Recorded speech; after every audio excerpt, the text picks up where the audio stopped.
evenings, weekends. Oh, I was always working and on the road, driving up and down the country constantly. That's the biggest sacrifice. But I want to say, like, there was times I enjoyed it. Don't get me wrong. I was on a holiday in Oman, and I get a phone call. Staff's walked out. Pharmacists walked out.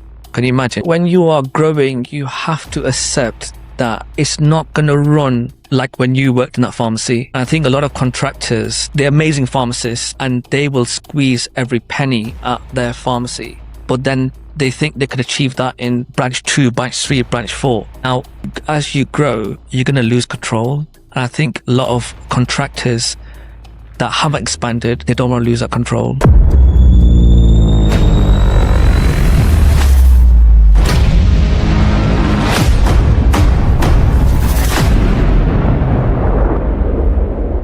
Welcome back to Beyond the Counter, Pharmacy and Beyond. If you've been following our special series, Is Pharmacy Still a Good Business? You'll know that we're taking a deep dive into pharmacy journey, from the very first step all the way to the exit. Last week in part 1 of episode 4, we heard from a long-term contractor whose story highlighted resilience, strategy, and the power of long-term consistency. But today, we're hearing from someone with a very different journey. Same number of years, same industry, same pressures, but completely different lessons. This is what I love about pharmacy ownership. No two journeys are the same. You can have identical funding, identical opportunities, identical challenges, and yet build a completely different path for yourself. Today's guest has been in pharmacy ownership for almost 2 decades, but their story involves reinvention, personal sacrifice, close calls, and the kind of learning that only time, difficulty, and persistence can produce. This is a conversation about the inner journey, the mindset, the emotional cost, the turning points, the battles, and fights behind the scenes. And I think this episode will deeply resonate with owners, future owners, and anyone who wants to understand what it really takes, not just to own a pharmacy, but to grow one and expand massively. Welcome to the show, Qammar. And you've taken some time out of your busy schedule. I really appreciate it to share your story with our listeners. Before I dive in, Qammar, can you just sort of spend a couple of minutes, just tell us about your journey and introduce yourself? I'm Qammar Nazir. I'm the managing director of Ascent Welfield Group nationally, and we are still growing, but a bit more steadily. Okay, that's a lot. What's it like to own 53 pharmacies? A lot of grey hair. I don't know if you can see it a lot in it. I think I'm losing some hair as well, so might have to fly out to Turkey soon. But yeah, I mean, if you asked me a year and a half ago, I think I'll tell you a lot more stressed. We've got a lot in order now. Operations is running a lot more smoother, so it's less stressful. But as you know, in business, you're firefighting different challenges every day. Yeah. And just think that's probably as good a place to start, Qammar. 53 pharmacies. I think you said to me off recording earlier, and you've got 3 in the background, so you've got 50. You've been a contractor. You first sort of dived into the industry or the sector almost 2 decades ago. What's that journey really been like from the beginning to the point where what do you need to do? What do you do to get to 50 pharmacies? I don't know if my journey is very unorthodox, and I wouldn't say that when I qualified as a pharmacist, my main objective was to become a contractor. I think business was always I always wanted to get into business, but, I wouldn't say that when I qualified, I was thinking, hey, I'm going to, buy into a pharmacy. Qualified, I went to Bradford University, qualified in 2006, was a Boots pre-reg, so Boots trained, qualified 2007, I believe, and went straight into locuming, as a lot of pharmacists do. Free work when we want, take time off when we want. I mean, and the rate of pay at those days was probably better than now, I think, or similar. Probably similar. Not much has changed, unfortunately. Yeah. I was working 6-7 days a week, day shifts, night shifts. It was a good time to become a locum, and I really enjoyed the flexibility. And being in the early 20s, driving an hour, 2 hours, 3 hours wasn't a big deal. And believe it or not, I never locumed for independent for like a year. Possible now. And I remember getting a phone call, and I still remember his name was Simon, and he had an agency called Locum Point, and he's got a shift for you. It's independent pharmacy, and I was like, what? Independent pharmacy? How do I get paid? Was that your first question? How do I get paid? we knew Boots, we knew Lloyd's, we knew how the process was. It was like independent, like, how do I get paid? Don't worry about it, drive to Nottingham. And I drive, it was Hucknall, Nottingham, driving, find the farm, just not find it. And then suddenly I see signage done by paper stuck on the window. Yeah. And I was like, is that the signage? Like, literally printed off papers on the window. And I walked in, fresh, brand new pharmacy. I'm like, what's going on here? No, obviously no customers, no patients, nothing, no scripts. Started from the scratch. Good stuff going on. They go, oh, this is our first day of opening. Wow. And I'm like, okay, what am I doing here? Like, surely if somebody's opened I don't know about regulations about pharmacy or what happens. And they said, yeah, basically the pharmacist that was meant to sort of run this pharmacy didn't turn up. So we got locum in. Okay. I mean, this is going to be an easy day. Nuts. So yeah, very unusual day. Get a phone call from the owners. I mean, I'll say it as it is, but the owners are now, I don't know if you heard of the Iman Pharmacy Group and Allied Pharmacy Group. Yeah. Or a full time of pharmacist or locum, what's your interest? And we came to an agreement and I said, I'll do it for 3 or 4 months. At that point, I wasn't really interested in working in one branch. I like the flexibility of seeing different faces, traveling, taking time off when I want, even though I didn't take much time off, but at least the option was there. That's when I got to know the owners and I tried to figure out what was going on. And so they were rapidly expanding in the UK via new pharmacy contracts. So they had applied for new pharmacy contracts nationally, probably sent like 100 or 200 applications. And I really found that interesting. I was like, okay, so you can open a pharmacy from scratch, because previously my impression was you buy a pharmacy and I knew it was expensive. I didn't know what, but I knew it's like, you're going to have to take a big loan out and buy a pharmacy. And then obviously, they basically was like, would you be interested in a partnership? Okay. So basically, to cut a long story short, otherwise I think it would be a long day. I got my 1.5 years savings, whatever I saved, and I gave it them. And I would say blindly, I was offered basically a 5% share in a group of 6 pharmacies, or I'd say potentially would become 6 pharmacies over time. And I would say that I really did not know what I was investing. Basically, from there, I took real big interest on new contracts. So I was like, sit down with me, tell me how you're doing this. Like I actually found something I really enjoyed. And to this day, I don't do anymore, but I miss it. I don't miss spending hours on Google Maps and Street View, but essentially I looked around the UK, all around the UK, to look for gaps to open pharmacies. That's it. So essentially, then we set up a new company where I had a larger shareholding. Man and Allied was still part. And then we grew to around 40 or 50 sites. And that was from 2008 to about 2015, 2016. So I want to say all the expansion was due to me finding new contracts, or like that was what we were doing, finding gaps in the market, applying to the NHS, getting approved. Our break-even point, that's not possible now. And then that was my journey until about 2015, 16. And I think that was a point where I thought, I think it's about time I did everything on my own. You always get to a point where, it's nice working with partners. There was no issues. We expanded, but I think it was a point where I needed more control. And that's the point where I set up Ascent Healthcare Limited, and I separated from Iman and Allied, which essentially were one group then. And I know we all went our ways. So Allied pharmacies now are separate and Iman are separate. And obviously I was, like I said, a very minor shareholder in that company. So as you can appreciate, I did do a lot of work, but control is obviously limited in that sense. And then I essentially did the same thing myself. I thought, you know what, let's apply for pharmacy contracts. So, I think I applied for maybe 6 or 7 and I got 3 or 4 approved. So, which is a very high success rate in contracts. Generally, When was this out of in interest? 2016. Yeah, okay. So I did a lot more, I put a lot more effort in these, because I wasn't sending in a Man Allied days, I would probably send 40, a year. I waited on a 6 or 7 good ones, and I had 3 three approved, I think. Yeah, three, at about 50% success rate. 3 applications approved, 1 in Plymouth, 1 in Nesborough, which is not too far from you, and 1 was in Hartlepool, Middle Warren. So yeah, got them approved. And then it was like, damn, I got to open 3 new contracts. I suppose when you're on your own, it's a bit different. You know, before, obviously, I was part of a group. There was an issue. Now I've got to think about finances. Now I've got to think about, like, how do I split myself sort of 3 ways?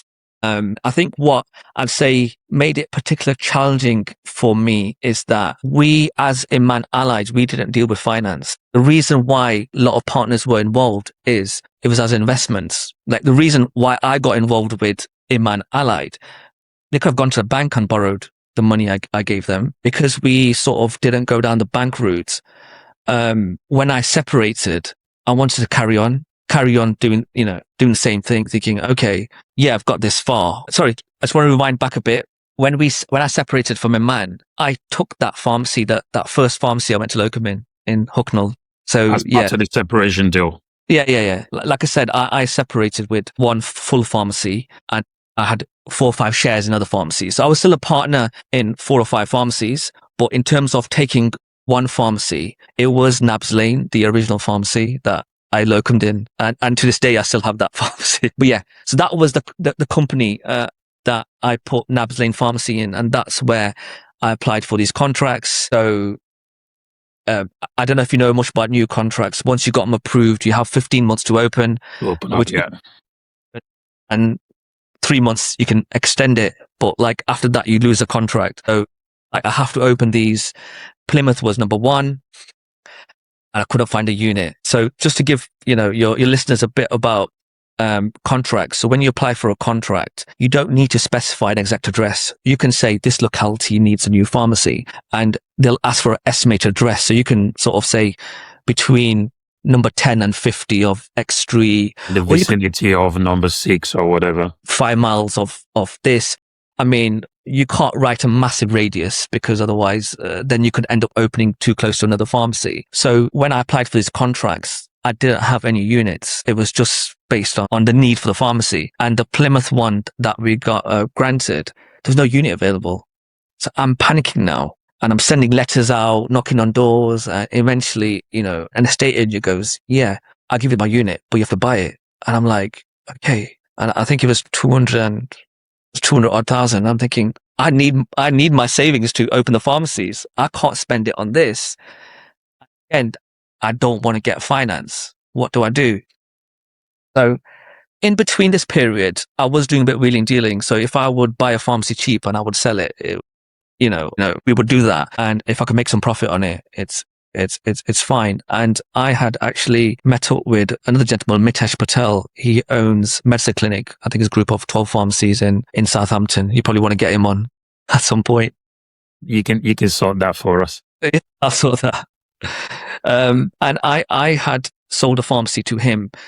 And for me, down south was down south. I didn't really comprehend that Southampton to Plymouth is actually probably the same as I'm from Derby. Traveling east to west in England is dreadful, right? Yeah. And I was like, oh, there's a pharmacy in Plymouth. I'm sure it's near Southampton. Do you want to do a partnership? And I told him that the reason I'm doing partnership is that I could not afford to put all if I had bought that property, I would not be able to open the 2 other contracts I had. Essentially, I went into partnership with him. We opened that in October 2018, September, October 2018. That was on deadline. I could not afford to open that later. Now, my next deadline was to open the Knaresborough one by December. So could you imagine, set that pharmacy up, put a pharmacist in there. Now I'm in Knaresborough. So go to Knaresborough, open that in December 2018. And now I've got to open Hartlepool by February. So so then I was traveling to Hartlepool, opening so essentially I'd opened 3 new contracts within a 5-month period, all hemorrhaging money. I would say, that was probably the most challenging.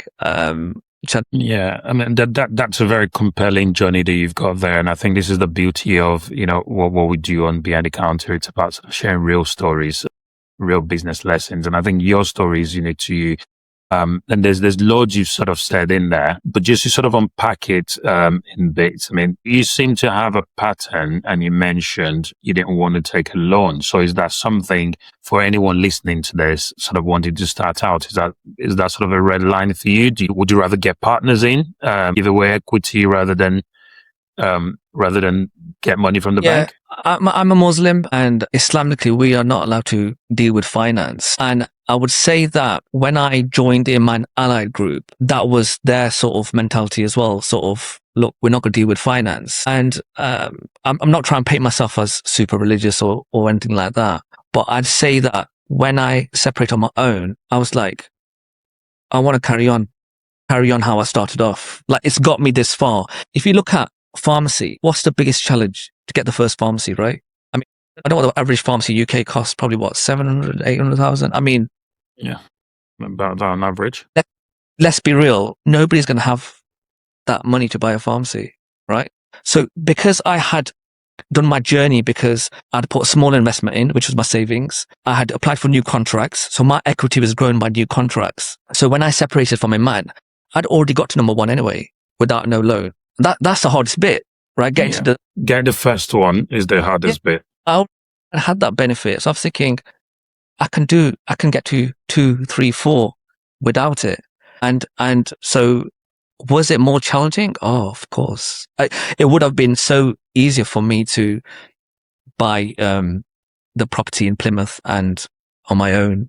I would say easier because I had a partner that supported me, but I mean, financially, it would have been better for me just to get a finance, buy that property, have 100% on Plymouth, whereas I had 50% of it.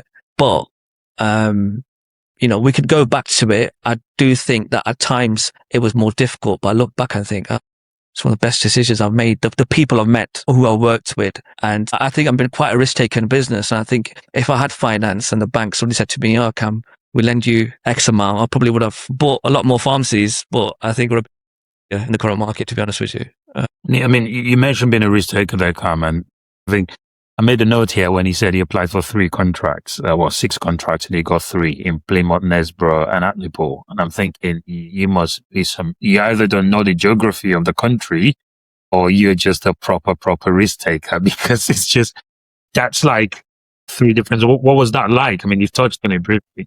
Nothing. I think a lot of contractors in their comfort zone, they want pharmacies in their locality. Yeah. And I think changed slightly, but we'll go like what my view is now. Because I worked with Allied Iman group, and when you apply for a new contract, you can't, they're from Manchester, you can't say, I'm going to apply only in Manchester. You look for gaps anywhere in around the UK, if a pharmacy closed or there's a new development or just there's deprived area. So when I was working for them, I immediately, as a contractor, went into a sort of a national company mindset. Yeah.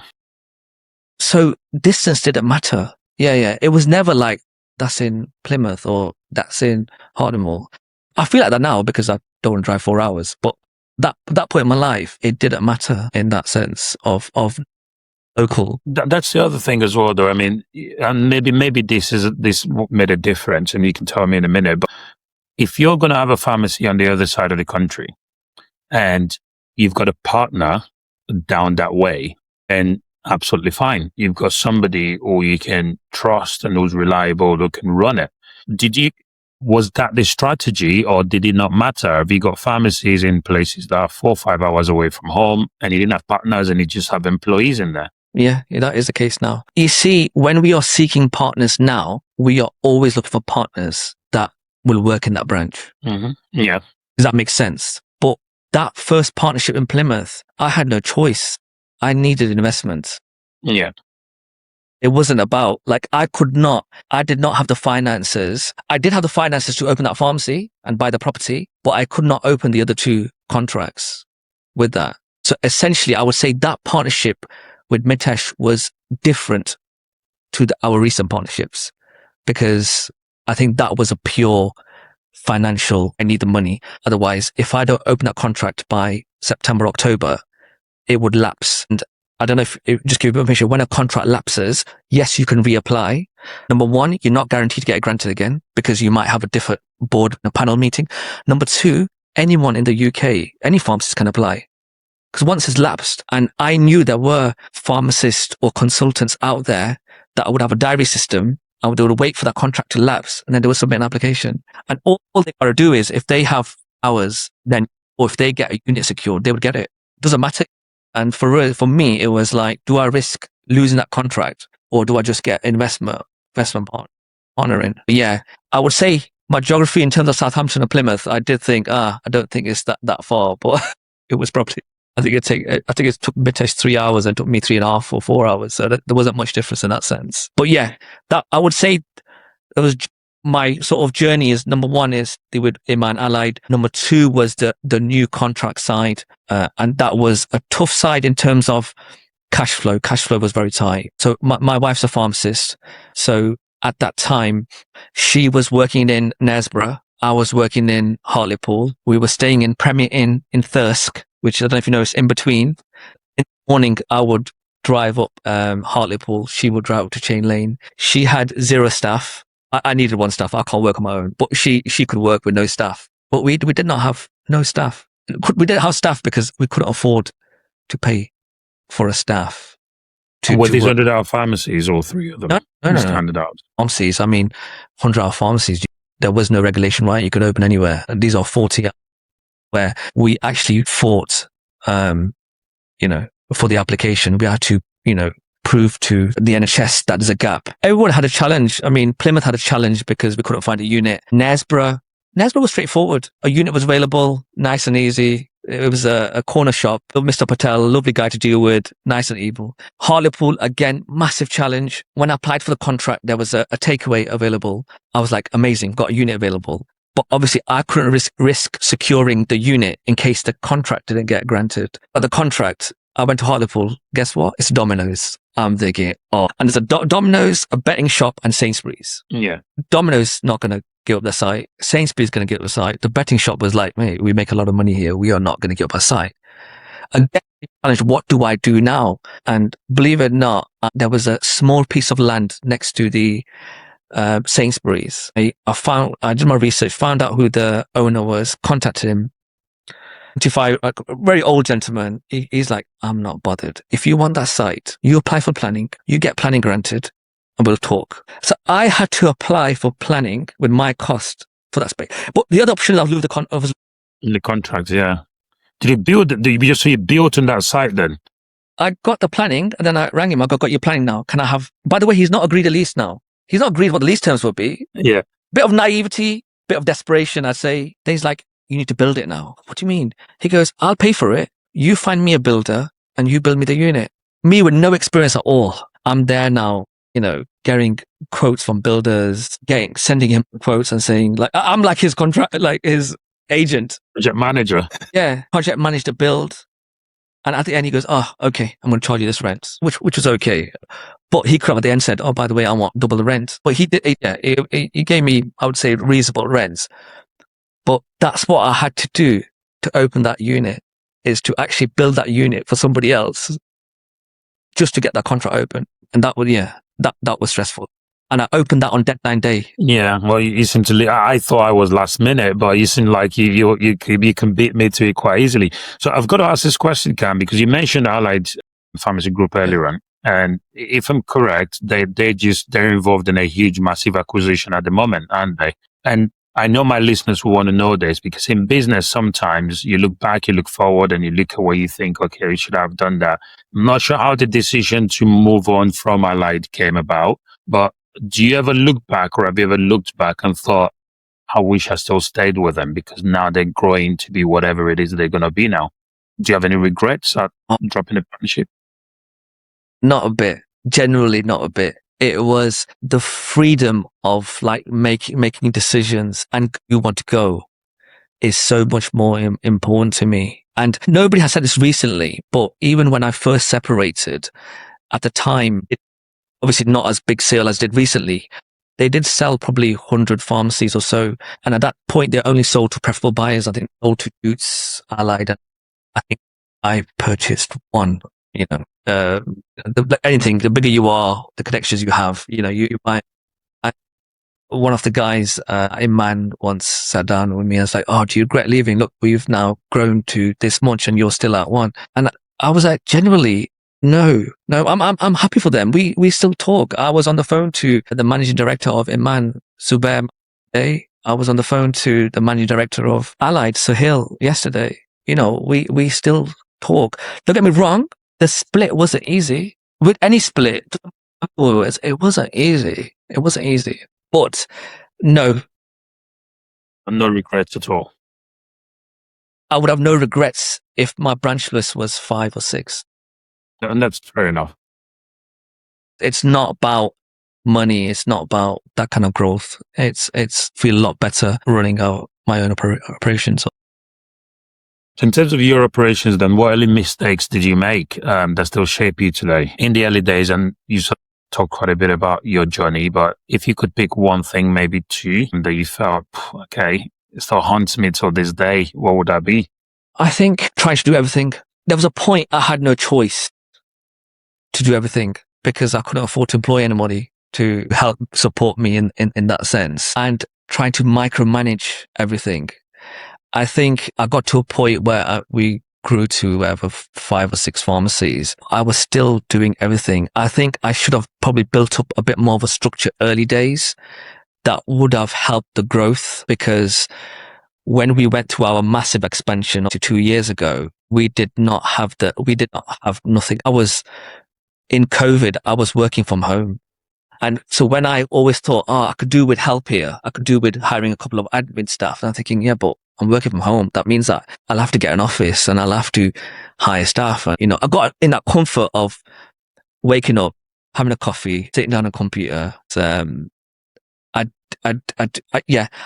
basically wish I didn't work from home. I probably worked from home for a year and a half, 2 years, maybe. I did all my contracts while I was working as a pharmacist, so I was doing 2 roles. But from that, I went to open all the new contracts. After that, there was a period where I worked from home, and I wish I had set up an office and sort of built a small team then, but I didn't. Remember, we're catching up a couple of years ago around the same topic, I think, when you were about to sort of go through the most recent big expansion. And I remember you saying to me exactly what you said now, which is that no back office team, no head office team, nobody. You just had you, your wife, and you're growing like massively. And we had a discussion around because sometimes it's chicken and egg, isn't it? Which comes first? And it can go either way. And you've done it way that you've done it, which is because some people would say, okay, I need to get the staff in and get the setup in and make sure that I've got the operations person, the payroll, the this, the that, the that. Then once we're ready, we can expand. That's one way to do it.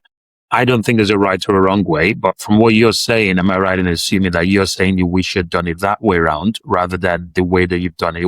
You felt it would have been a bit easier. Yeah. I mean, the problem still evolves now, but I would say 60, 70% of the work I was doing, I didn't need to do. Could easily be. I should have concentrated what I was good at.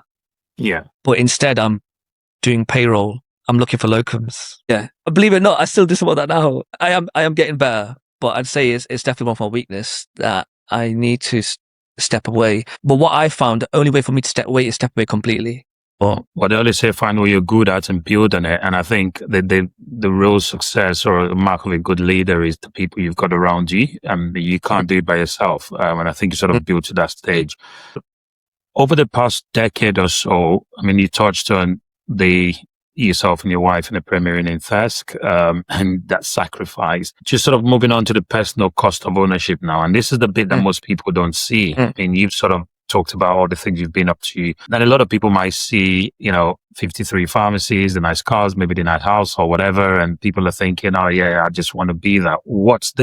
Over the past decade, what has been the hardest personal cost that you feel you've experienced in terms of being a pharmacy contractor, would you say? It's time. What's the most important thing? I mean, I'm in my early 40s now, and you think, wow, you asked me today how long I've been a contractor for. I had to sit there and calculate. And when I calculated 18 years, I was like, wow. You can say, 18 years, you achieved a lot, but still 18 years, that's a long, long time.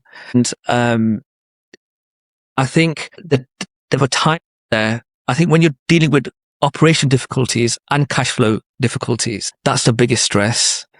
I think that's a lot of what contractors are going through now. I think when your cash flow is fine, you could think a lot more clearly. So you can deal with the operation side. But when you try to deal with both, it's quite difficult. Like, and when that period I was working, I mean, okay, I didn't have labor work, but in terms of sitting down on a computer, evenings, weekends, I was always working and on the road, driving up and down the country constantly. That's the biggest sacrifice. I want to say, like, there was times I enjoyed it. Don't get me wrong, but there were times where I'd wake up.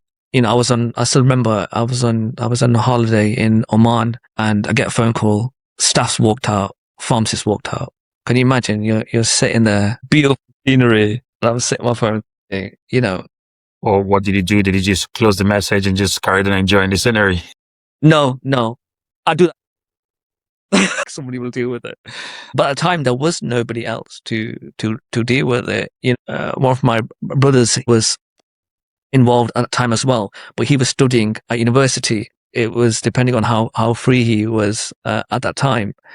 The owner's responsibility was ultimately on myself. I had to make it work. But I'd say, I'm sure most people in business would say the same thing. The major sacrifice is time, and that's the same with myself, really. You mentioned cash flow there. In your answer to that question, and you talked about that's sort of the challenge that a lot of pharmacy contractors are facing today. If we had a pharmacy contractor listening today facing that cash flow difficulty, because I think you're absolutely right. If you've got cash and you can pay your bills and pay your staff, a lot of pharmacy contractors, a lot of business owners, the operational side of it, figuring out the day-to-day running or writing processes and all of that, you've got way clearer ahead to think. But the pressure really comes in when you run out of cash. What would be your one advice to anybody listening to this and thinking, I haven't got cash, I am running out of cash? Don't carry on buying pharmacies when you run out of cash. I'm not really the best person. I would say a lot of my cash flow issues are self-inflicted, really. Obviously, we haven't gone to the second part of the journey where we bought all the Lloyds. I mean, it's made me more prepared now in terms of, like, when we are looking to buy pharmacies now, rent is a really, really big factor, what I look at. And again, that was a learning curve for me. In our 6th pharmacy, I decided to not follow my rules. In the past, I was always sticking to 10 to 20,000 rent, that kind of level, sustainable. And in 2000 and I don't know what year now, I purchased a pharmacy with 68 grand rent, and the rent went up to, with the RPI and all that, went up to 85 grand. And that was a learning curve for me. Never go, to not go down that route. I mean, it might work for some, but I always feel is when your fixed costs are high, that's when cash flow gets scary.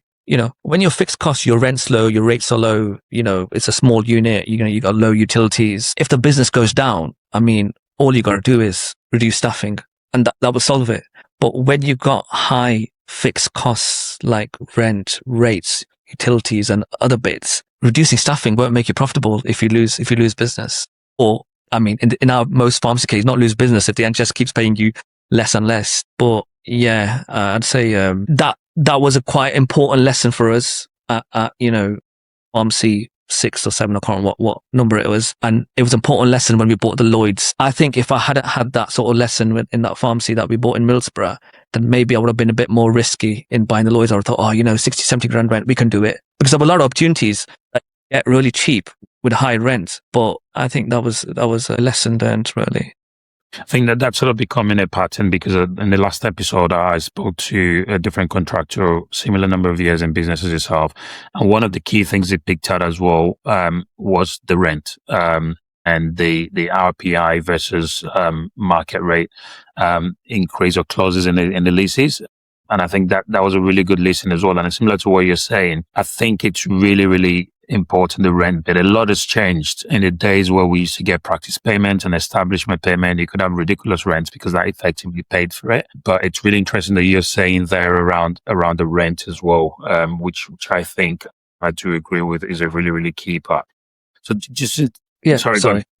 No, sorry, I don't want to cut you off. I think we need, even though you might not plan to be in pharmacy next 10, 20 years, and I think you need to plan ahead with leases. I think one of the things I've seen with a lot of the leases when we purchase off Lloyd's, the terms would be ridiculous, like no caps on RPI, and everyone was so used to having low RPI pre-COVID and thinking, oh, it's not a big deal. What's the point agreeing at minimum max? The rent's not going to go up much. And suddenly the RPI was silly. And, like I said, we had rents go up from 60 to 85. And I heard, the same around the country, rents went up ridiculous amounts. You've obviously been very successful. You've got what do you believe separates, because we all start at the same point, most people at least. You get your first pharmacy, you start with a 1. Most of us would have started with that 1. But then that journey, what do you think separates people that maybe have still got the 1 or 2 or 3 to yourself, that you're now in the process of acquiring 3 more to get to 53? What do you think from your own experience? You talked about taking the risk. You talk about your principles religiously of not going out there and getting loans. You talk about partnerships. Those are all things. Was there anything else that you feel really stands you out, or someone like yourself out to somebody that maybe isn't growing as fast as you are, especially in this climate? You're still buying. You have to, I think when you are growing, you have to accept that it's not going to run like when you worked in that pharmacy. I think a lot of contractors, they're amazing pharmacists and they will squeeze every penny at their pharmacy, but then they think they can achieve that in branch 2, branch 3, branch 4. Now, but as you grow, you're going to lose control. And I think a lot of contractors that haven't expanded, they don't want to lose that control. And that's what I think the biggest factor is. I accepted as I grew that they will not be run 100% like I would like if to run while I'm there.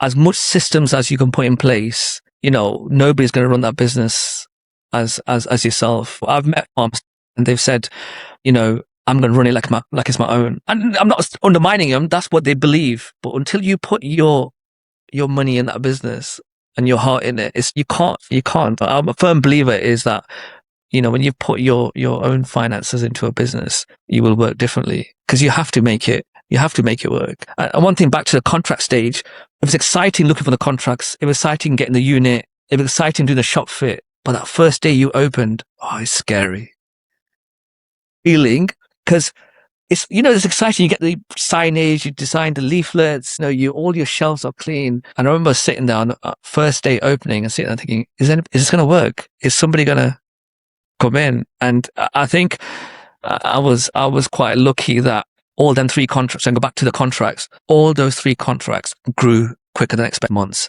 Or maybe a year. I think they broke even, but it could easily have been, when you open a new contract, it's completely unknown, right? So when you're buying a pharmacy, it does 10,000 items, 9,000 items. And as long as you provide a similar service, you can retain it.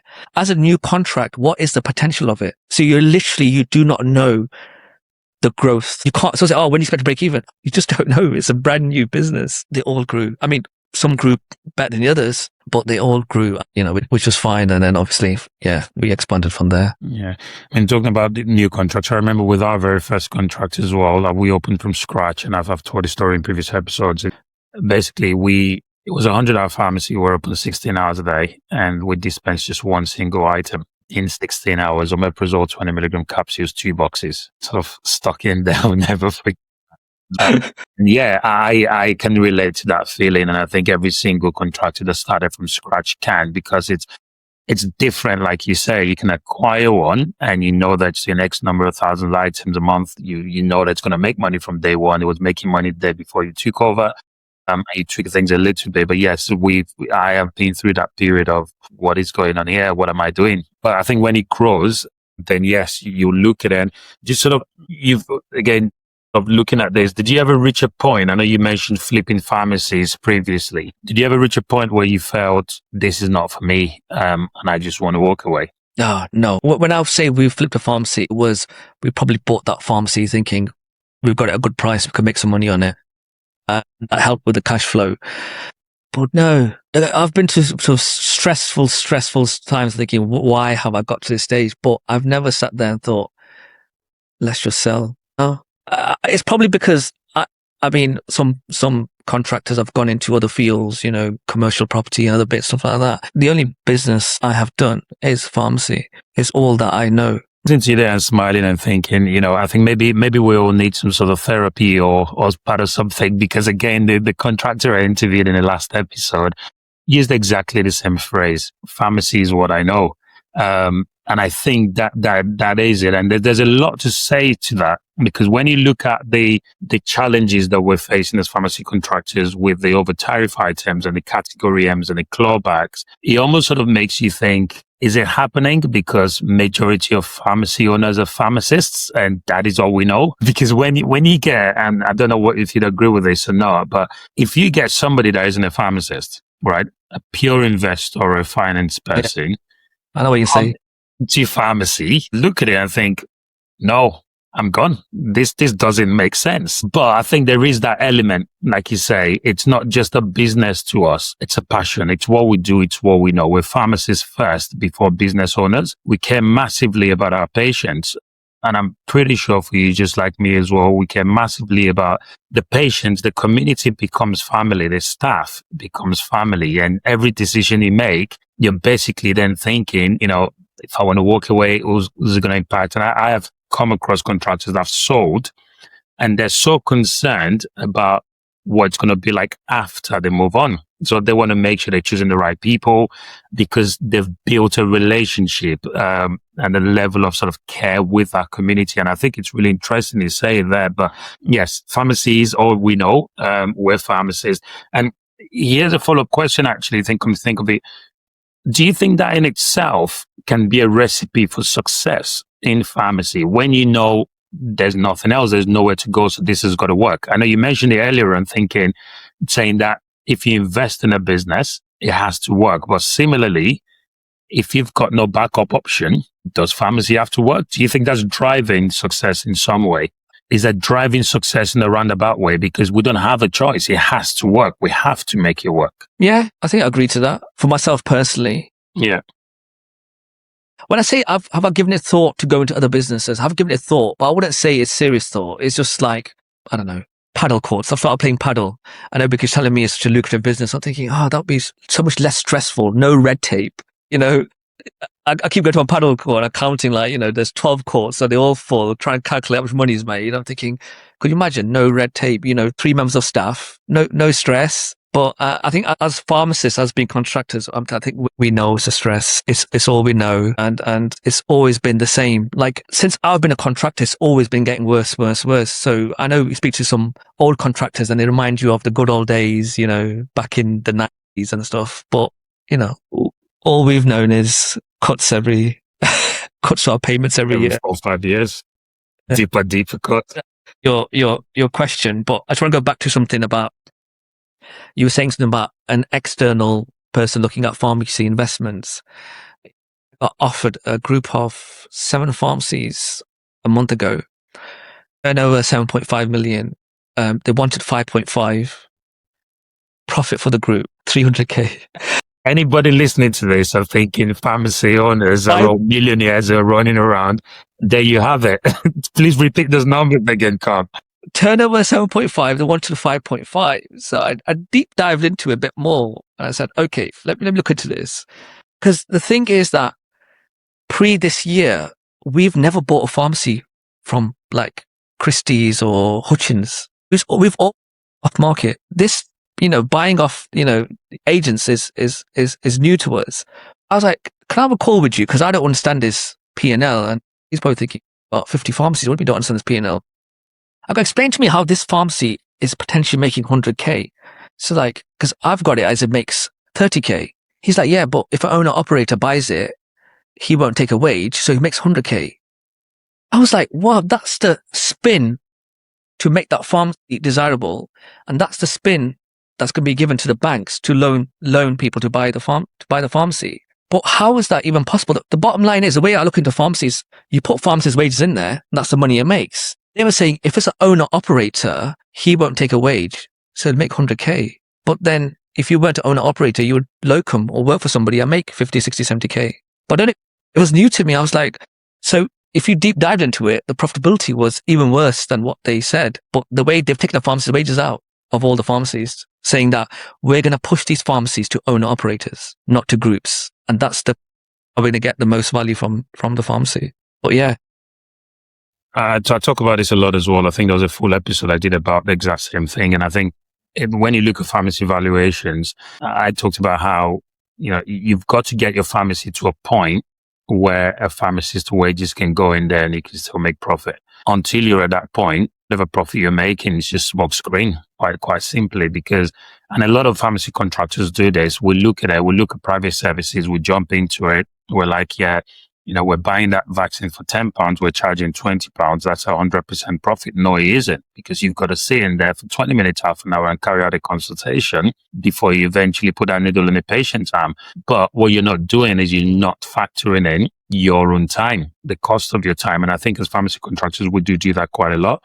Yeah. And very few of us, fortunately or unfortunately, I think know what you've just said there. Like I said, I did a full episode on evaluations, but yes, that's what goes on out there. But I think, again, that's probably something that time and years of experience will teach you.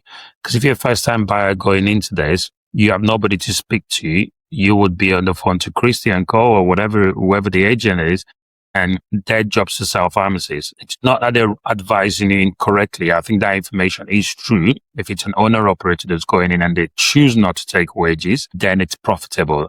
But I think it's an assumption that they don't take wages. But certainly when you look at a pharmacy, or we look at a pharmacy, you have to drop a pharmacist's wage in there. And that's I think everybody needs to look into it. I remember when the 100 hours, when everybody was opening 100 hours, and I had some university friends, 4 of them, all decided to do 25 hours each. And, at the end, they said, we made 100K. I go, did you take a salary? I said, no. I was like, then you made no money. Not without sounding like critique. You can't take out the biggest expense in pharmacy generally is the pharmacist's wages. Yeah, you take after the drugs. Yeah. So, okay. I think that I agree with that. Just looking back, Cam, what's the one decision, that you would say completely changed your trajectory as a business owner? Or the trajectory of your business? I'd say in terms of growth, obviously our biggest growth was for the last few years. That was mainly due to the sort of how well and successfully we did the COVID vaccination program. So as a group, we were the 3rd largest COVID vaccination pharmacy supplier in the country. And if you look at, number 1 was Pharmacy to You, who are the largest online pharmacy in the UK. Number 2 was Boots, biggest pharmacy chain in the UK. And number 3, Ascent Healthcare, me sitting at home. And obviously I'll get into how my brothers were involved, but how we ran the 3rd largest sort of COVID vaccination program in the UK. I would say that decision to do that program it was the funds to obviously, pre-COVID, there's 10 pharmacies, and I'd say 5, 6 were fully owned by ourselves, and there was about 3 or 4 partnerships. I don't know the exact number. And obviously post-COVID, we've grown to 50. But we couldn't have done that without the funding from what we made in the COVID vaccination program, because of the fact that we don't take loans out. All the money and expanded, but because we didn't. That I would say was the biggest decision to, because initially I wasn't too keen on doing the program. So the fact that, we changed the decision, and then we started late. So I think the COVID vaccination program started like in January 2020. And I think January 21, maybe. Yeah, that's when the first cohort was. We sort of started around the 2nd or 3rd cohort around March, April, and then we had probably 20 sites running by the summer. But yeah, I'd say that was financially, it was a very good decision to sort of run that program nationally. I think that's business, and you sort of get those decisions and moments. You said no initially, they want to run it, then you guys decided to do it, and you can look back and say that's the one moment where you're turned. That's where we got the difference is, like I said, is like when we did it national, and this is pharmacies. So Safraz Shafkat, who's the managing director of Welfield, and we have a collaboration. That's why you probably heard Ascent Welfield Group, because we have about 20 odd pharmacies together. We'll go into that bit. And I can remember we were sitting in Dubai on holiday, and there was a deadline for the COVID vaccinations, and he's doing it. And I could have applied then as well, but my twins were being born in 3 months. I was buying a pharmacy in Middlesbrough, and I'm thinking my hands are going to be full. Like, I do not want to be, getting into some more contracts. So we were sitting there in a hotel, and he was applying for it, and he got the contract. And then when we come back from holiday, he ran it for a month. So I just sat down with him. I go, let's do some numbers. Like, how does it work? And we did numbers. I was like, wow, this is very, very lucrative. Now, I'm from Derby, so there was a vaccination centre in Derby. People the first cohort had Pharmacy 2 had set up all the vaccination centres. I was like, okay, we don't need to restrict ourselves to Derby. Just like our pharmacies, we never restricted ourselves to Midlands, submitted nationally. Now, we followed a certain route where we applied, and I look back at a time when I was applying for the contracts, I didn't do this knowingly, but I did end up following where the pharmacies were up the M1 to the northeast. It's just by nature of where, I used to travel for the pharmacies. And I look back, I think I actually ended up applying like all where closest pharmacies are. But yeah, I don't know if it's right time, but so we're at number 10 pharmacy. So we've opened new contracts. We're buying probably 1 or 2 pharmacies a year at the moment. And it's COVID taken over a pharmacy. My most challenging pharmacy took over. Like I said, it was the high rent, busy, over 15,000 items. I was used to running 5,000-6,000 item pharmacy. Really, really stressful period in the business. I'm in Middlesbrough in the pharmacy. Mrs. rings me. She goes, I think the baby's going to come tomorrow. I'm dashing down the motorway, no sleep. And I'm like, okay, I need to get these applications in. So I can't remember. I maybe sent 10 applications, got about 7, 8 approved. I'm thinking, I can't leave the house. I've got twins, so I'm helping out. And my 2 brothers, Qammar and Adnan, and Qammar was already involved in Ascent healthcare, but he was studying in between. And obviously in COVID, a lot of businesses were closed. They were running a podiatry business, and obviously they weren't allowed to open as pharmacies were allowed to open. Basically, I sat down with them. I said, look, there's a lucrative opportunity here. I can do the processing. I can, do all that side, but I can't physically do what I used to do before, is travel to these sites, set them up. Like, shall we do some together? And they were like, yeah, why not? So we started off there. They set the, 3 or 4 clinics up in Midlands, Derby, Nottingham, Sheffield area. And I think I don't plan too ahead. When I was applying for these contracts, I did not think, okay, if I've got 20 sites approved, how am I going to run them? Because if that's the case, I would apply for 20, right? But why think of that now? Think of that problem when it comes to it. And same with the pharmacies, I sent 6, 7. I could not open 6, 7. But it's like, we'll deal with that problem when it comes to it. And same with here was like, I had no idea how these COVID vaccination clinics are going to be run, or how I'm going to be able to, you remember, I'm working from home. I'm still running those pharmacies, and there's 2 of my brothers who, one had knowledge of pharmacy and one completely, my youngest one, completely no knowledge of pharmacy.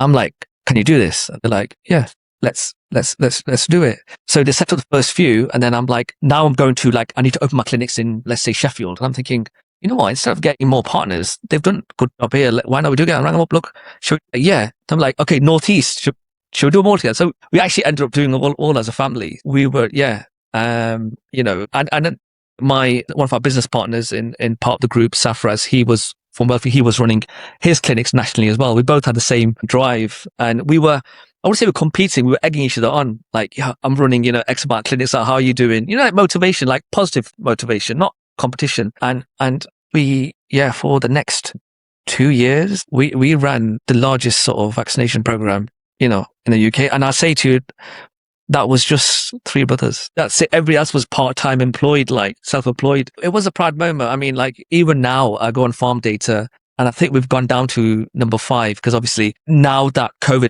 program is more branch-based, the companies that have got a larger branches like Well Pharmacy, they've taken over.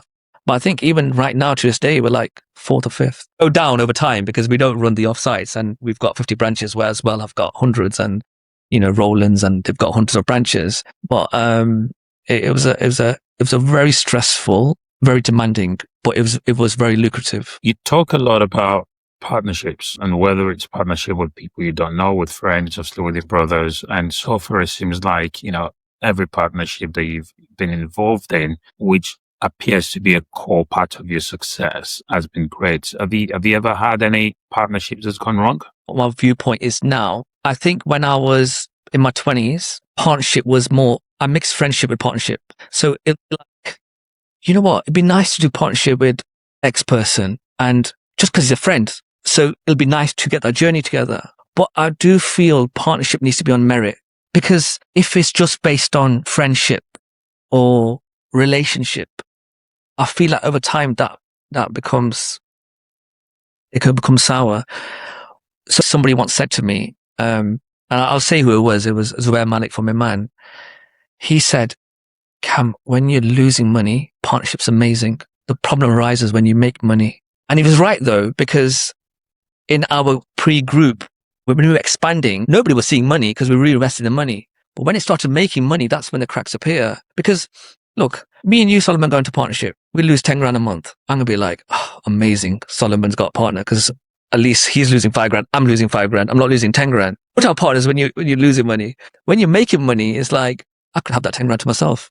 I mean, look, everybody might not admit to it, but it's stuff that crosses your mind in business. It's a bit greed, shall I say. And the way I've sort of done business, I say, for a long time now, I always remind myself is why I went into the partnership. And if that is just because it's friendship, it'll cause issues. I know it's a bit deep now, we're going into it, but like, I could remind myself, hey Cam, that partner might not be pulling his weight, but you got to remember, you needed X amount of money to open that pharmacy, or you need X amount of money.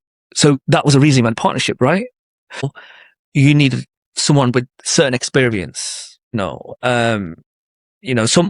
of our partners are good at liaising with GPs, tests, and that kind of stuff. Like, I know that's my weakness. I'm not really good with these, meetings and sort of selling and in that sense. So I'd say in terms of, I've gone off topic, but in terms of philosophy, I think partnerships are good, but it's got to be, you both got to bring something to the table. Even if one party is just bringing in the money, even if it's just the money, that's still a big part of it. But like, if you got to look at the assets or what that person brings to the table. In terms of what's gone wrong, I'd say is that because I've been into partnership and I've left a partnership, I've tried to not repeat that to my partners, if that makes sense. I didn't like it when I was part of this group and they did X, Y, and Z.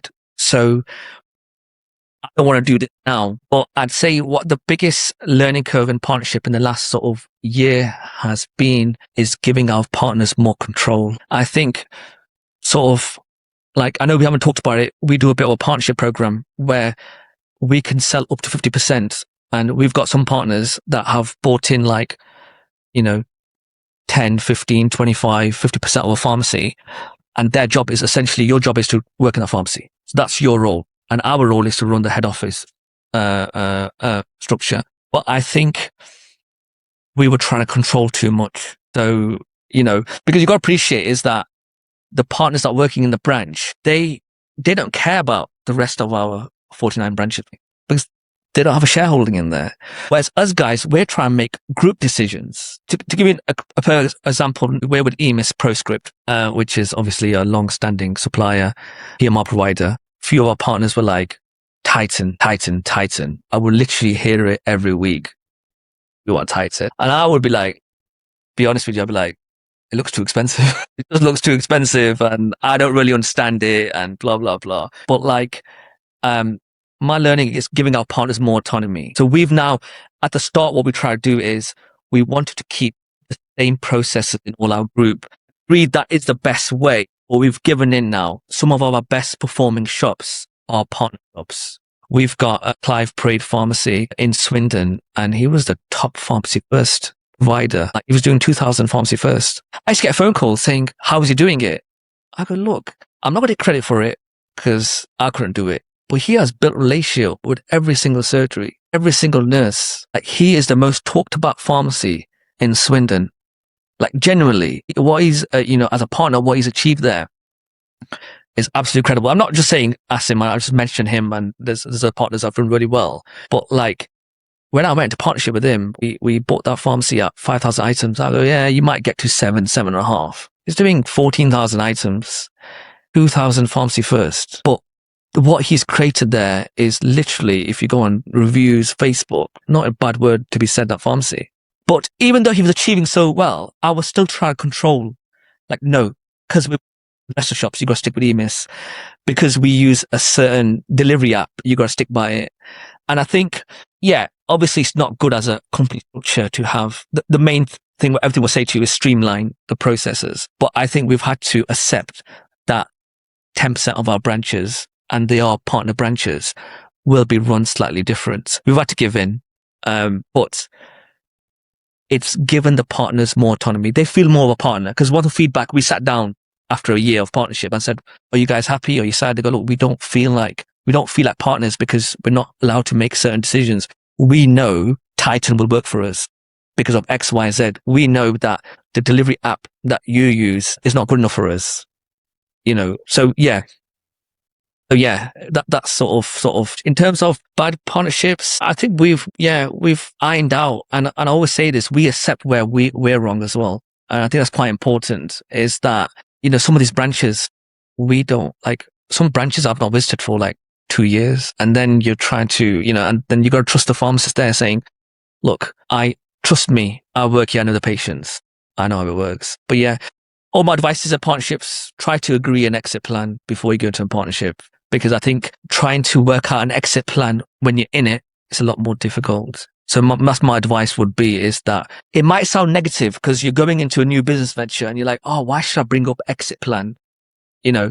Because it sounds negative because you're like, oh, we're going to do the farms together. We're going to grow. We're going to do this. And then people might think, oh, let's not talk about exit plan. But I think it's better to talk about exit plan before you go into business, because then if the inevitable does happen, and it doesn't have to be any bad reason, it could just be, people want to go different paths, or, people just don't want to get into the pharmacy business anymore.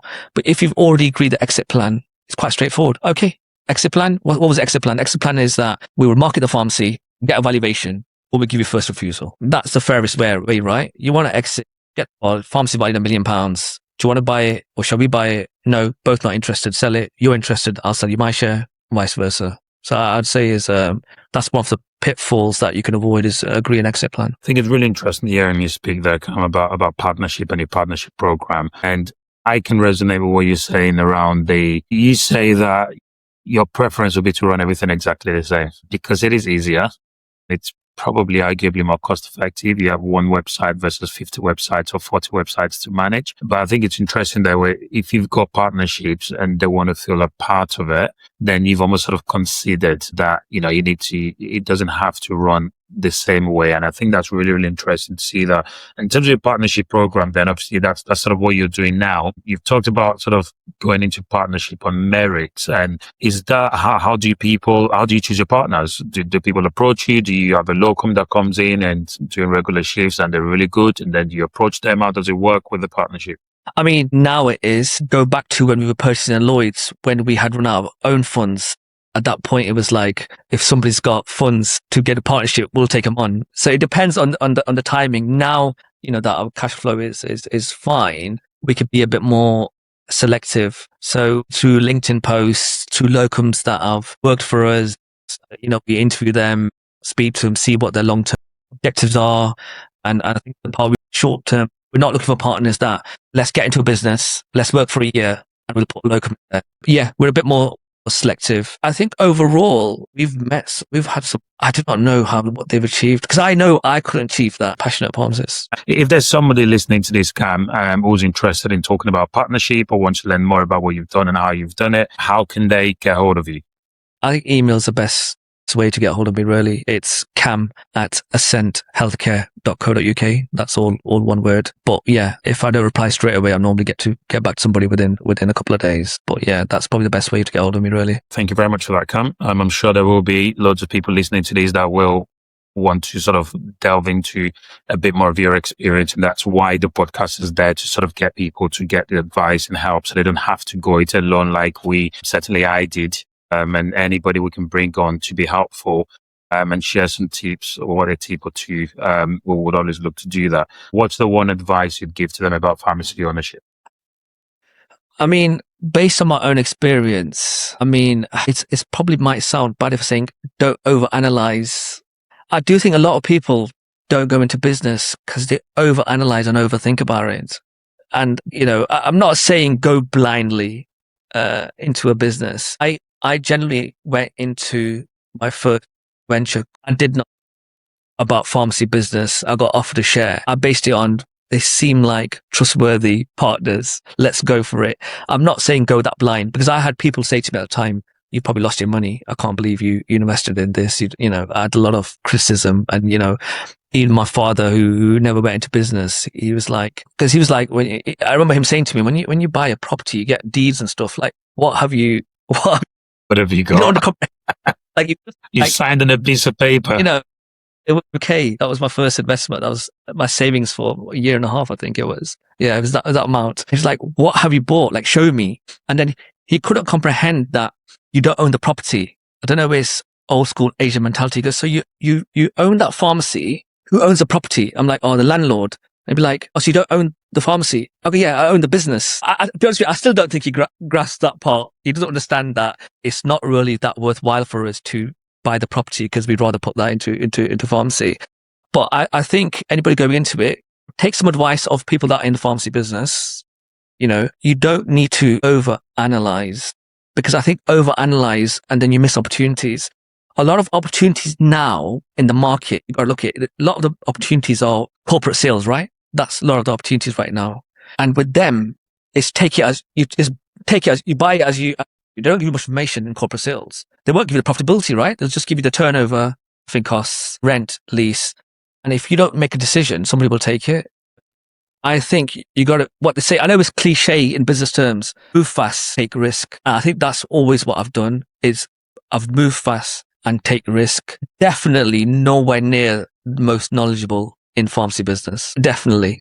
You don't need to be that clued on. You got to move quick and take a risk. I think even to this day, there's a lot of things in pharmacy I do not understand. And I was hoping you ask me these questions. I have always moved fast. Like, going back to our Lloyd's purchase, we were making this, like, I would get offered a pharmacy. 15 minutes later, I've agreed to. 2 hours later, I paid a deposit for it. That's how quick. I keep saying us, because we're a group. What I'm saying is, we were one of the preferred buyers for Lloyd's, and considering we would move. And if I tell you, at a point, it was like, I'd get phone calls saying, Company X has pulled out of pharmacy. Do you want it? Send me the postcode. Okay, this price. Yeah, but Cam, you got to take it over next week. I'm like, what? He goes, yeah. I'm like, okay. And that's how pharmacies were being bought. Now, I'm not recommending anybody to stop buying pharmacies by spending 15, 20 minutes for it. But I knew at that price, it's hard for it to go wrong at that price. Do you know what I mean? But yeah, it was instant decisions. And yeah, at one point we were taking over like 5 branches a week, I think, which was stressful. The big question then, Cam, we're drawing to a close now. In your opinion, is pharmacy still a good business? That's what the series anchors all around. And the reason why I'm doing this series is because there's so much, as you're aware, going on about pharmacy. So I think, in answer to that question, what would be really helpful for the listeners is for you to perhaps, you can answer it from your own personal perspective, but also given what you know about the current state of play in community pharmacy, and perhaps thinking more sort of outside your own box of, if you were starting afresh today, would you go into pharmacy? I think I've got a different viewpoint to most, and I think our group is quite unique. I don't think there's many groups in England our size that not owe a penny to the bank. I think that's quite rare. So pharmacy business still looks good for those that have got loans and have got repayments to make. Because we've never sort of gone down that route, I don't know how that works. But most of the contractors, you speak to, they're like, okay, most of our profit is going to the bank in repayment. But for us guys, I think as long as we don't go through a mad expansion like we did 2 years ago, as long as you, like I said, keep your risk low, keep your rent low, don't get something with pharmacy with high costs. And I think there's still, pharmacy still a good business to. I know it's been a longer than I expected. I do want to talk slightly about our Lloyd's expansion, just because I don't want to miss the brothers out and partners out, how big that part, because I've told you the journey up to we purchased the Lloyd's. I'll squeeze it in. So once you've answered this question, I'll ask a question. If there's anything else that you want to discuss, then you can sort of toss it in there. Yeah. Okay. Is pharmacy a good business? I mean, I wish I could say to you I own multiple businesses and I could compare them. Pharmacy is all I've ever known, and we've not really, diversified into any other business. I think we are in a very good position in a blessed position that we've grown to a size without having sort of a large bank loan. And like I said, that's one thing that's quite unique for us as a company. I don't think there's many companies in England that have got 50 sites and are not leveraged to some extent, some low, some high. So we don't have that sort of pressure. As long as, we could pay our staff and pay our rent and everything, we can make a profit. And we've slowly our average items now is 9,500 items. So over the last year and a half, we've been selling low turnover pharmacies, and that's what we're doing right now. I think the game's completely changed. I think for a group like our size, we have to make sure that we are not at the bottom end of the scale. All we've been doing for the last 2 years, we're buying out competition. So we're essentially buying up, if we're doing 7,000 items, we're buying up a neighboring pharmacy, doing consolidation. It's costly. It's very hard to pay hundreds of thousands for a business and closing it. Regardless of we know the benefit of it, it's just like a new project. We've paid a lot of money for pharmacy business and we've merged them together. But I think definitely if you're a single owner operator right now, the way pharmacy is going towards services and all that, I think it can be very highly profitable. I know people don't like that word, highly profitable, but our partner owner operated pharmacies are very profitable pharmacies. Compared to our pharmacies with non-partners, it's a complete, I would say even a 50% drop in profits. So I'd say it's this is why obviously all the multiples are selling pharmacies, because I think the bigger you grow, the less profitable it gets in essence. And that's why the bigger groups are essentially selling now. But as a single pharmacist that wants to go in, buy their first pharmacy, if you're going to put your heart and soul into it, you can definitely build a business. That's fantastic. Thank you very much for that. And that's it, guys. What the episode anchors around the question of the series, apologies, not the episode, is pharmacy still a good business? Cam's answer is yes, it is. But, it's got some caveats in there, which I'm sure you guys can pick out. Cam, just before I wrap up, is there anything else that you'd like to share with our listeners? No, I think I've covered it all. I think in terms of the journey, we've talked about the stage where the Lloyd's purchase, but I don't know if it's important to discuss post then or. Absolutely. So, Cam, just before we wrap up then, you've sort of shared your journey from the beginning with your original first accidental partnership. I refer to it as walking into a brand new pharmacy as a locum, to how obviously you left that partnership and went on and grew to, I think you said it was 10. But you've also sort of mentioned throughout the discussions around acquiring a lot of Lloyd's branches post-COVID and post-COVID vaccinations, and now that was where your biggest acquisitions happened. Have you got partners? Did you go into partnership with those as well? And how did that happen? And what does the background of that journey looks like? Sort of like phase 3, if you like, of your growth. Yeah, I mean the group's pretty much, I say we all work together, but it is a quite split. There's obviously the original group, of Ascent Healthcare. And then obviously, like I explained to you with my two brothers, Qammar and Adnan, we did the COVID vaccination together. We then decided to reinvest that money and purchase part of the Lloyd's pharmacies. So that's another part of the business where we purchased a group, circa 20, I can't give the exact number, of pharmacies, which I purchased from my brothers. And then obviously there's the Welfield group. I think I've mentioned Safraz in the past. He's from Manchester. And then obviously we also, as AQA, that's the group because of our initials of our brothers. There's a third part of the company which we're in partnership with Safraz, and that's a circa another sort of 20 pharmacies. So essentially there's an old Ascent Healthcare, there's a partnership with my brothers, and a good friend of mine. And as a group now, when we go to any deals or any company, we go as the Ascent Welfield group. That was just because Ascent was sort of my original one. Welfield is Safraz, and that's essentially, and in that group of, let's say, circa 50 sites, there's about 6-7 pharmacies which are partner operated. So a partner has bought up to 50% and he runs them. So yeah, we haven't sort of gone down of like, we just expanded Ascent Healthcare. I think for me, post-COVID, we did expand Ascent Healthcare. We bought one pharmacy in the Lloyd's, but after that was just parked and sort of left and sort of the angle of growth now is either with the Welfield group or as a career group. That's where sort of our future growth is. In terms of like the older group, that was just, something we set up on the start and sort of not basically, I'm not really looking to expand on my own, expand with family, with other business partners, with friends. That sort of route so we're going down. That's fantastic. Thank you very much. So thank you for so much, Cam. That's the end of the episode. Thank you so much for your time. What I really appreciated about today's conversation is that you gave us something beyond strategy and systems. We got a lot of honesty, a lot of real honesty, because the truth is about surviving almost 2 decades in pharmacy as we've done. It's not a coincidence, I don't think. It's not luck, it's not timing, it's not grit or self-awareness.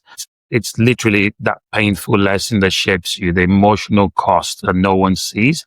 And in your case, especially, I think your ability to evolve, make quick decisions and resist change. And I think that's something that's really, you mentioned in there, move fast and take risk. That's been a key part of your journey, like you said. And I'm pretty sure our listeners would appreciate that. And some key takeaways, just for me to sort of summarize that I sort of took from the questioning today or the episode today, is you talk massively about partnerships. But I think I like what you really did with that. It's not just about partnerships, it's partnerships on merit.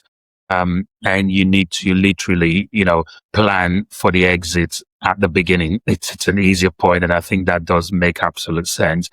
You talk about your unique journey of doing all of this without a loan, which I think can hopefully a lot of people might look at and sort of think, okay, that's a path that I want to go through. You talk a lot about taking risks, which is something that you do a lot, which I think, again, is literally a big part of success, and a lot of successful people would say that. One of the other key things I think that we talked about from your journey is that you shouldn't limit yourself. We've seen that in your story around, whether it's your pharmacies initially, or indeed when it came to the COVID vaccinations, you were thinking nationwide and sort of going all over the country. Why should I stay here, or why should I stay here? Just around the sort of leases and rent. And I think this is sort of repeating, like I said in the last episode, the previous contractor I interviewed said exactly the same thing around the rent. And I think if there's any new person that's sort of about to go into pharmacy listening to this, it's a second contractor, almost 40 years experience between them. I think I've said the same thing in a previous episode. You can toss my years of experience into that. I think, you really need to be careful when you're negotiating your rent, and really, really look at the clauses that are in there and make sure the rents are affordable. And Cam, another quote you said in there is high risk equals pressure, high fixed cost equals pressure. So when you've got your fixed cost that's really, really high, then there's a lot of pressure. And then just finally to wrap up there, and I think that the last guest I had on said exactly the same thing. It referred to it as counsel. You've said take advice. And I think that's another unique thing. That's one of the reasons why I decided to start telling my story so people could hear from it. I'm really, really glad you've been able to share your story today, Carm. I really, really appreciate the time today. Appreciate the invite. Now, to the listeners, thank you so much for listening into part 2 of episode 4 of Behind the Counter. This series has been one of the most eye-opening journeys we've taken on this podcast. And we're not done yet. Next episode, we're speaking to someone who has been in the business for nearly 20 years as well. Someone who has lived through every peak, every cut, every regulation change, and he has made the decision to sell up and exit. The perspective is raw, it's transparent, incredibly important. And if you've enjoyed today's episode, please make sure you follow, subscribe, and share it with a colleague or someone you know will benefit from it, and leave us a review or a comment. It really does help us reach more people to get the support that they need. Resilient. And remember, the best prescription for success is resilient. See you at the next episode.